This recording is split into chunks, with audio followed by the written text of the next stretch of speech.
महानगरपालिका का मेहरबान आहे? 7 तारखेला अमित शहांचा दौरा आहे, अजूनही तिकडच्या पालकमंत्रीचा तिढा सुटलेला नाहीये. तर काळजी करू नका. जरी नाशिक रायगडचा तिढा सुटलेला नसला तरी काम चाललेलं आहे. आम्ही मला म्हणजे मुख्यमंत्र्यांनी स्वतः लक्ष घालून तिथला जिल्हा नियोजनचं काय जो काही त्यांचं बजेट असतं ते आम्ही दिलेलं आहे, निधी दिलेला आहे. दोन्हीकडे निधी वाढवलेला आहे. 22,000 कोटी रुपयाची सगळीकडे तरतूद केलेली आहे. सुटे थोडासा धीर धरा, धीरे हो.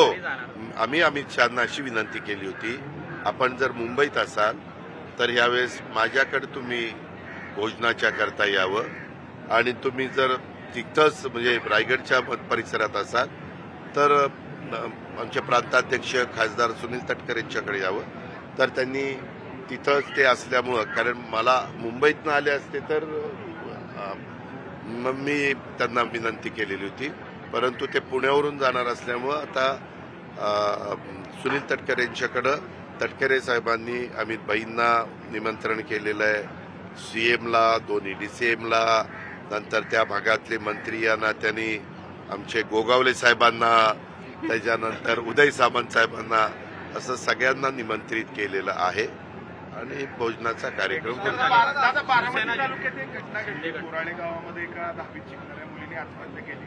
मुलांच्या त्रासाला गुन्हा देखील दाखल आहे. मी त्याबद्दल माहिती घेतो आणि नक्की काय त्याच्या पाठीमागची पार्श्वभूमी आहे, काय वस्तुस्थिती आहे, त्याच्या खोलात जाऊन मुलांनी मुलींनी पण लगेच इतका छोट्या छोट्या गोष्टीच्या करता मनाला लावून घेऊ नये आणि आत्महत्येपर्यंतचं पाऊल उचलू नये. कारण शेवटी ज्या आई वडिलांनी त्या मुलाबाळांना वाढवलेलं असतं, शिक्षण दिलेलं असतं, संस्कार केलेले असतात, त्या आई वडिलांना काय वेदना होत असतात हे ज्या त्या आई वडिलांनाच माहिती. आणि त्याच्यामुळं काही जर असतं तर मी तर बारामतीला अनेकदा सांगतो, महाराष्ट्राला सांगेन, असं कोणी करत असेल तर ताबडतोब तुम्ही आमच्याशी संपर्क साधावा. आम्ही इतके टेलिफोन नंबर दिलेले आहेत, महिलांच्या करता दिलेले आहेत, मुलींच्या करता दिलेले आहेत, पोलिसांच्या करता वेगळे, जनरल पब्लिकच्या करता दिलेले आहेत, अँब्युलन्सच्या करता दिलेले आहेत. या सगळ्या सुविधा का देतो? का तर कायदा सुव्यवस्था चांगली राहावी, प्रत्येकाला इथं सुरक्षित वाटलं पाहिजे, अशा पद्धतीनं आमची पोलीस यंत्रणा काम करत असते. आणि ते काम करताना त्यांना जे काही इन्फ्रास्ट्रक्चर तयार करून द्यायचं असतं ते करण्याचं काम सरकार करत असतं. जयदादांचा काल साखरपुडा झाला, सगळं कुटुंब पवार कुटुंब एकत्र दिसलं, सगळं आनंदाचं वातावरण होतं. महाराष्ट्राला प्रश्न पडला की पार्थदादांचं कधी, कारण वयानं ते मोठे आहेत ना. काय आहे आता, जयनी त्याचं ठरवलं, पार्थनी ठरवलं की पार्थचं करू. मनेश्वर रस्त्याचं काम कधी चालू होईल? मनेश्वर रस्त्याचं काम तातडीनं चालू होईल. सूचना दिलेल्या आहेत. सीओशी बोललोय, म्हसे म्हणून PMRDAचे प्रमुख आहेत त्यांच्याशी बोललोय, डुडी कलेक्टरशी बोललोय. त्यांना म्हणलं 600 मीटरचा रस्ता आहे, आता परत कुणालाही तिथं उपोषण करण्याची पाळी येता कामा नये. माझ्या बहिणीला पण येता कामा नये आणि इतर कुठल्या नागरिकांना पण येता कामा नये. आता तो रस्ता झालाच पाहिजे. त्या कामाला यंत्रणेला लावलेलं आहे. निधी कमी पडून दिला जाणार नाही. मी त्यांना सांगितलं, निधी जर DPC मधनं पाहिजे असेल तर DPC मधनं देतो, PMRDA मधनं देखील निधीची तरतूद केलेली आहे. जिल्हा परिषदेमधनं पाहिजे असेल तर तिथनंही देण्याच्या सूचना COला दिलेल्या आहेत.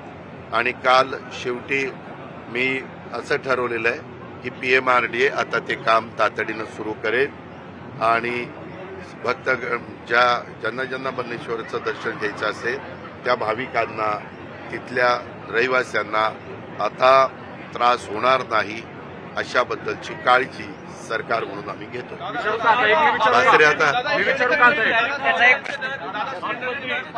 वाढलेले आहेत, आंदोलन होत आहेत. तुम्ही ज्यावेळेस विरोधी पक्षात होता त्यावेळेस खूप मोठी मोठी भाषणं केली, तुम्हाला विसर पडलाय का? अजिबात नाही विसर पडला. तुला जसा प्रश्न विचारायचा विसर नाही पडलेला तसं मला पण. तर पुण्यामध्ये अजित पवार बोलत होते आणि त्यांनी पत्रकारांनी विचारलेल्या बऱ्याचशा प्रश्नांसंदर्भात काही उत्तरं दिली आहेत. उपमुख्यमंत्री अजित पवार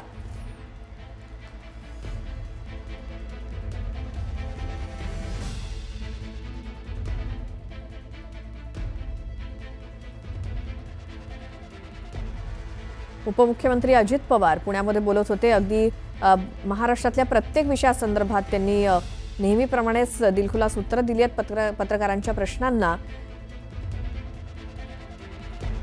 पुण्यातील वैद्यकीय क्षेत्रासंदर्भात, त्याचसोबत रायगडचं पालकमंत्री पद असेल किंवा महाराष्ट्रातल्या इतर बऱ्याच अशा मुद्द्यांवरती अजित पवार यांनी बराच वेळ पत्रकारांशी संवाद साधला.